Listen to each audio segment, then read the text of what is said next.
Where are you from? I'm from Atlanta, Georgia. I'm from the South Side, from Fairburn.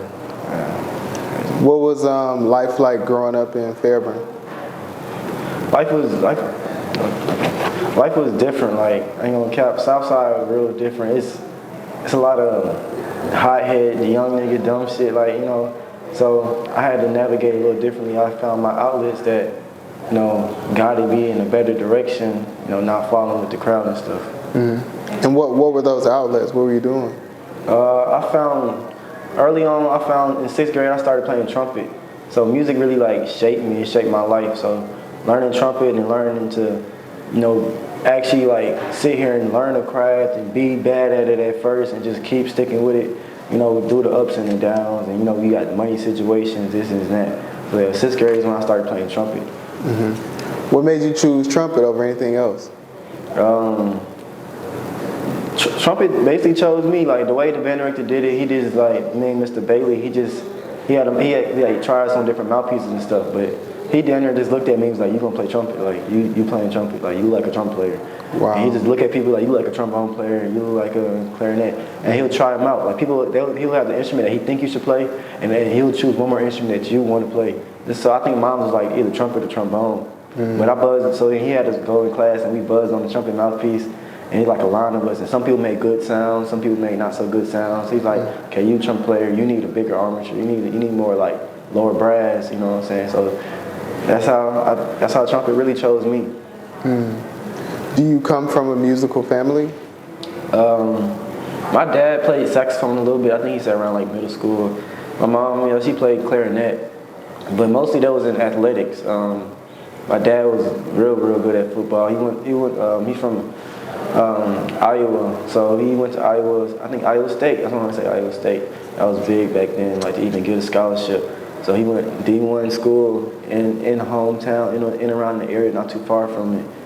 Yeah, my mom, she was track and field. That was her main thing. She was real good at track and field. I don't know exactly what she ran, but yeah, she was real good at track and field. I know that's what she used to say a lot. And so would you say that your parents influenced you to pursue music, or was it a natural thing? As far as the band thing, they always pushed that heavy. Like they knew that band was an outlet. It made me happy. They watched how much I practiced and how much the joy it brought to perform and stuff like that. I was real nervous at first, but it helped me get on my shell a lot. But they were real supportive as far as that end of the music. And so did you play in the band throughout middle school and high school? Yeah, I played concert band all the way throughout middle school, high school, and I even went to college on that. But marching band, I didn't start marching band until I think around 10th grade. I used to do the jamborees in middle school. Oh wow. Yeah, I used to do jamborees in middle school, and they used to always tell me to come, join the season, because I think in 7th or 8th grade is when you can actually join the marching band in high school. Mm-hmm. But I didn't think I was good enough. Like I had a bad experience with Allstate. Yeah. So I didn't think I was good enough. So I had to they had to literally push me out there. So around 10th grade is when I joined band, like marching band. But I always did concert band all the way up. And then I went to college off a band scholarship. I ended up getting the most scholarship money in band that year. I think it was two of us. Two of us had the most scholarship money. I don't know if it was me or the girl. Her name's Nicole. Yeah. She go to Benedict. She still do band and still go to school. So at what point did you transition from like band and playing the trumpet to rapping? So I was in school, I was in college or whatever, and then Corona happened.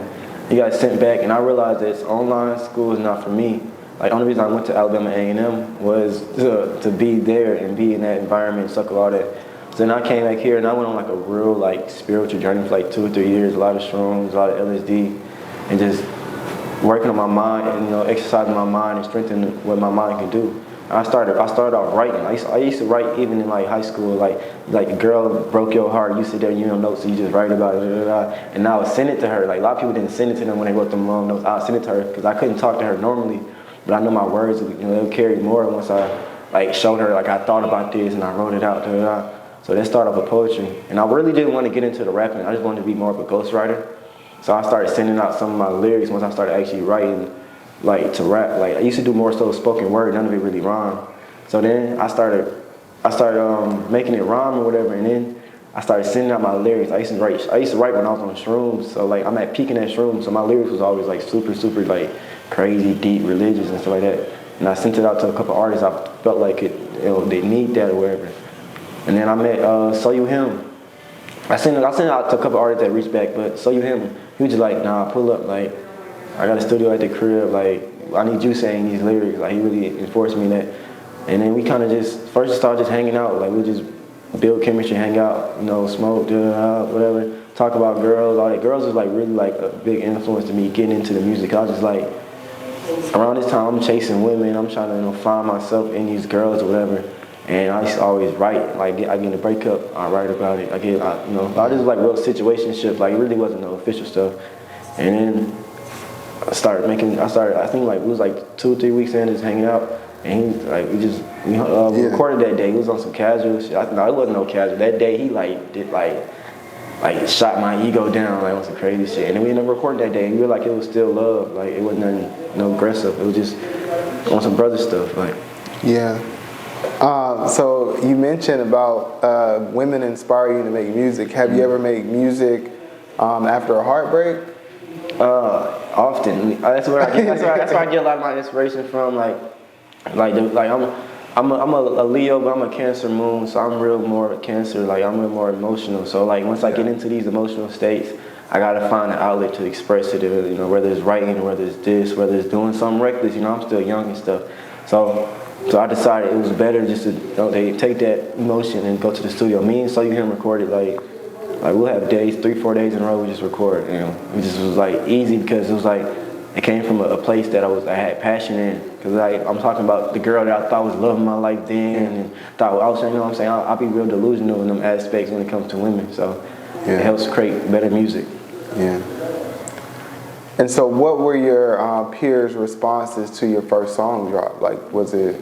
Oh, I just dropped my first song, but my music journey was a little different. But I dropped 3 songs on SoundCloud like 2 days ago, like something like that. Mm-hmm. But my thing is, I was just recording. I just built up a whole bunch of music, different stuff like that. Like when So You Him went back to his hometown or whatever, like where he from? He not from there, but he lived out there, like Valdosta. So when that happened, I ended up getting a gift from my partner. He gave me his recording setup, and I had to buy like some speakers or something like that. So I started recording my own. I just kept building up. But I didn't feel too much confident in my music as much as I should to be ready to drop. It was more so like my mixing. So I was just like, let me just perform, and I just did performances. Like I started like performing probably around like February. I don't even know. Maybe towards the summer. I don't really know exactly, but I started performing around then. And I just started getting my music out there and letting people hear. It's like every time I perform, like a listening party, I'm trying to see what moves them. Because I was still developing as an artist. I had developed my voice, my singing voice. I had developed my range. I used to only rap in a deep voice and sing in a deep voice, and I had to expand it. And that helped with the performances and stuff. And that really like pushed me to be like, okay, drop. Like people would tell me like, well, I don't know why you ain't got no music out. Like so now I'm like, okay, now they like it. So let me go ahead and drop it. Yeah. Are you a self-taught singer, or were you like classically trained? I'm self-taught, but I take the same approach that I took to learning trumpet or any other instrument. I had to learn piano a little bit in college because I'm a music major. So I took the same approach to that and learned that. In the same way I learned my mind, it's all the same thing. Like music is everything. Music is martial arts. Music is, what I'm saying? Music is literally everything. You can take the same approach you take to learning music and apply that to every other aspect in your life. Yeah. What's been the most challenging aspect of your music career so far? Support. Like, you would think people would support you more because they like you or they know you as a person, but you realize it's not like that. It's really like a business. And even your friendships and your partnerships with people become like a business because you realize that they're not doing for you, they're not providing for you. Why do I gotta like your picture and repost yours? If you wouldn't, you would not repost my flyer when you was in town. Those little stuff like that. Stuff like that's the hardest part, navigating your friends who see what friends gonna fall off when people not gonna believe in you as much. So that and family too, because family not always supportive. Family not always family for real. So you gotta navigate that, especially like with a mom and dad. That was one of my most important parts I had to focus on through my spiritual journey, is learning to accept and learn from them. Mm-hmm. And so how do your parents feel about your music career? Honestly, I don't know. My mom, she's way more supportive Cause I show her my songs a little earlier than I show my dad. My dad recently just heard a couple songs from me. But my mom was like, oh no, this is real good. Like, you're really talented. Like, you was always good. Like, she was always tell us like, oh, you're always good at writing. You was always good at art. Like, y'all all creative. Y'all all can sing. Y'all can dance. She would always tell us that. Like, so she was always more supportive on the creative side. She liked my creative expression. But especially like with my modeling and stuff, like I do like a lot of freelance modeling. I come up with a concept and I dress myself and I style myself, or I'll style some of my friends and we do shoots together. I used to do like certain girls and stuff. But yeah, she was real supportive with that. My dad, he just wants me to be financially stable and do the music on the side. And so I adopted both of them, and I'm still doing the music, but I'm still gonna make sure I work and find my career that can support my music. And music is just see where that goes. Like I'm gonna never stop, making music. Yeah. You mentioned that you sometimes style people and you're also a model. Are you trying to go much deeper into fashion, or is it a surface type thing? I feel like I'm gonna eventually get into the fashion world a little more. The modeling scene, the fashion world didn't accept me as much as the underground did off the bat. Like, I've been trying to break into the fashion modeling scene for a little bit longer, but it's a lot more expensive too. It's a lot more expensive to set up the shoot, the photographer, this, you know what I'm saying? Especially when you're not signed or whatever. It's really hard because you really got to support yourself. On top of the fact that you might think this picture gonna get all these likes. You didn't spend $200, $300 on this shoot, and it don't do nothing. That part of the psyche. It was like, oh, so they're not gonna support this. Then if I go deeper into that fashion scene, I don't know how supportive they will be with that. I really don't know.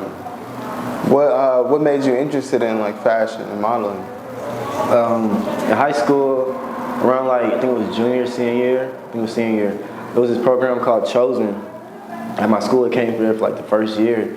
I can't remember the instructor name, but he's so cool. He's so different.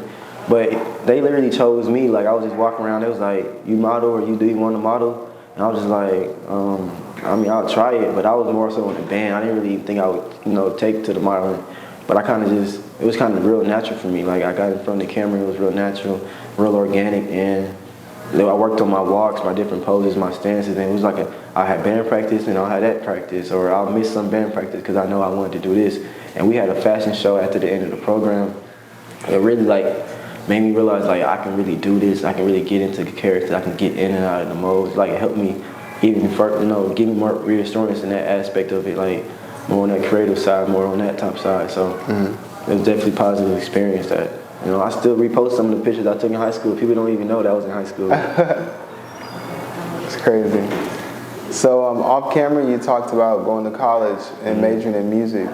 What was that experience like for you? Very, very stressful. It was very different.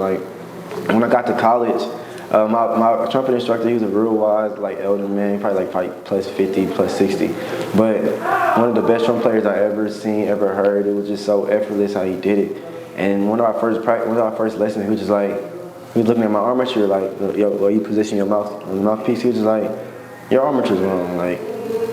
How long you been playing like that? And I'm just like, since I started, it's been the same armature I had. He was just like, yeah, it should be more center right here. You should have your top lip more into it. My top lip was really out of it. It was more so playing with my bottom lip, and so it was you holding yourself back. So I had to restart learning how to play trumpet with a whole different armature. So now you went from preparing for college, and everything is just you just keep getting better. You're getting higher notes. You screaming now and all that. So you get to college, and I was like, I got to relearn how to play trumpet. I'm back in 6th grade now, but I'm in college, and everybody been playing trumpets in 6th grade. Everybody been playing the instrument, whatever. So now I'm getting the band room was real small, so I'm getting the faces oh, why you playing the bad note and all that. So it was it was really messing with my mental as far as that. So I just created a whole different drive, and I was like, they can't outwork me.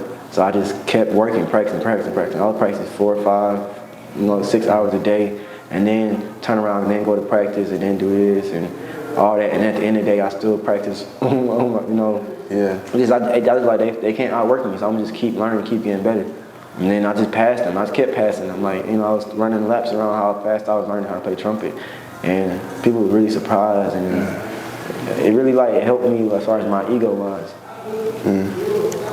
Has being a music major influenced your professional music career?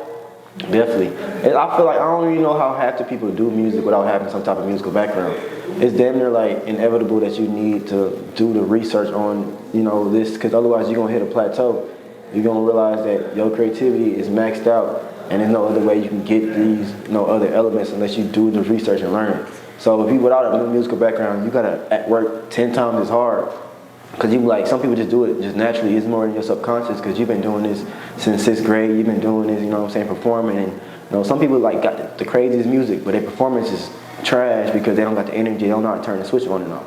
So I don't know how a lot of people even do it without the musical background. I feel like you have to have it. All the best artists have some type of musical background or just some expansive as far as how their brain works, where it just comes natural.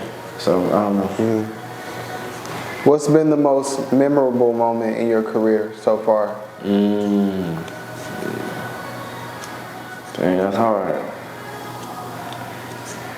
Everybody Lebo, yeah, that's hard. I don't know. I had this show, Lebo Trax. He's from Seattle. He has a tour called Storm Tour. Mm-hmm. Did you interview him? I think. Yeah, I interviewed Lebo. Yeah, he had a tour called Storm Tour. He randomly just hit me up. He found me on a hashtag. And was like, "Yeah, I want you on this lineup, whatever." And it was one of them pay to perform type of things where you make your money with the ticket. So that was my first opportunity to actually make money. But I did not take it serious. I was real down, real depressed at this point. I didn't have no license for 7 months. I was real down.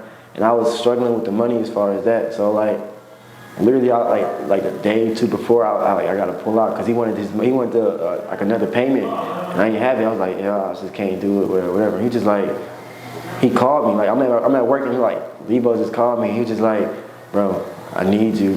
You see, you've been part of this process. You've been promoting. You've been doing this. We like your music. We like your sound. We like your look.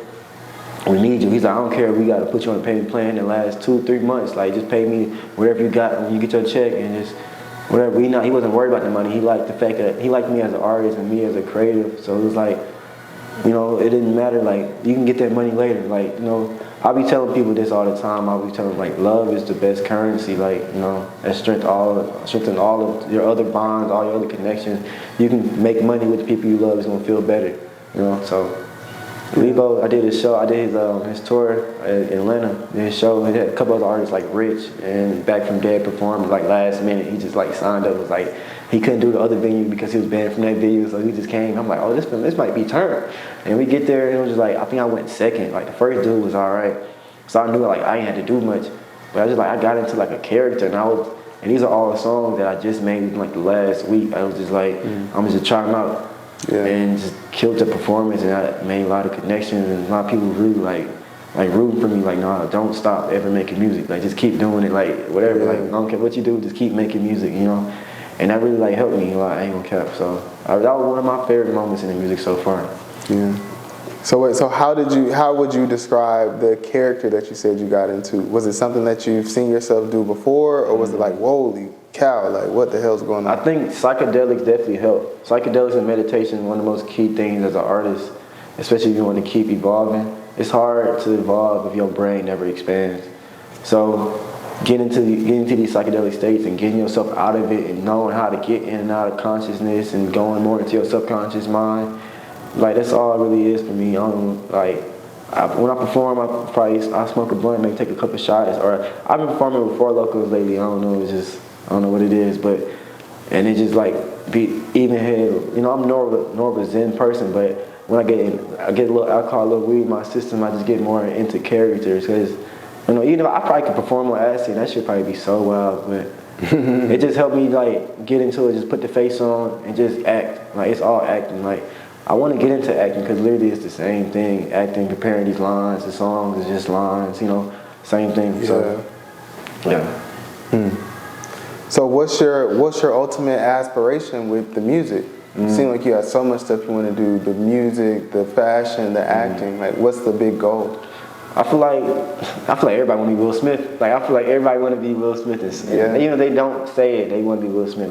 People, I don't know. I'm thinking farther than this. I'm thinking label. I'm thinking creating my own. I got my own collective that I'm starting with different artists, with different type of genres and stuff like that. I'm thinking farther than just me as an artist. I feel like my artist career might be a little shorter than most, just because I probably be doing something else that that feels better to me, and I can create the artist.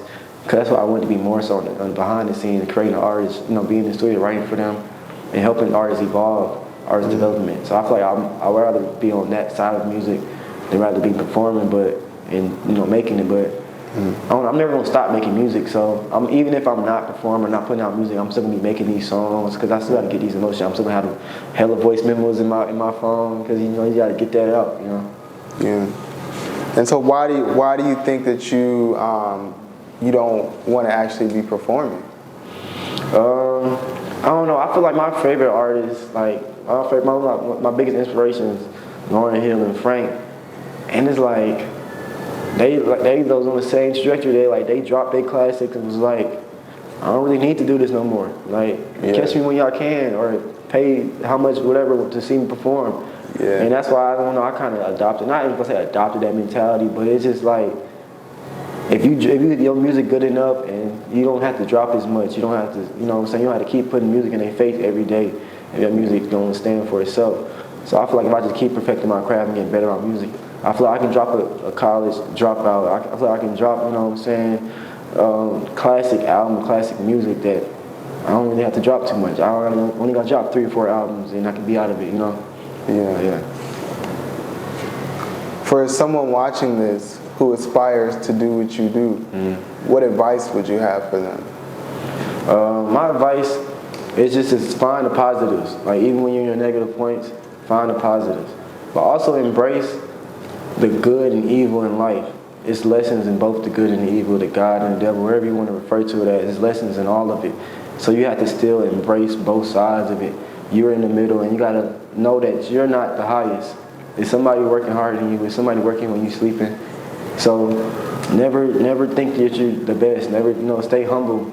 I be telling people this phrase a lot. Just tuck your tail and just walk in there. You could be the biggest dog in the room, but that biggest dog trying to come into the pack, he's gonna tuck his tail down, put his head down, and walk with everybody, embrace people, and show people how, treat people how you want to be treated. That's so cliche, but it's true, and it always works for me. Just bring love, bring something else to the table.